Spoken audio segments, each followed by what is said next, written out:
11:19. God speak for us to live 120 years, and we are gathered here to celebrate you today on your birthday. It's a surprise, but you took us unaware.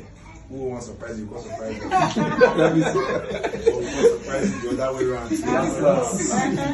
So as you cut this cake today, you cut the way to your success. Amen.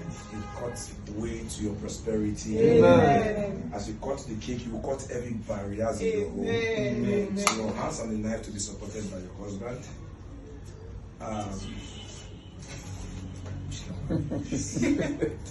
Jesus is the foundation of this family. I know your husband very well. I like God past anything.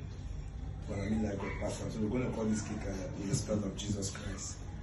So let's just say, everybody, let's say J. J. Because you are celebrating today, your union and your home is going to be everlasting. Give me everlasting E. E. Everything about this home will be successful. Give me successful S. S. The only thing you need to balance the affairs of your home is understanding. Give me understanding U. U. And the supernatural S. S. That is Jesus.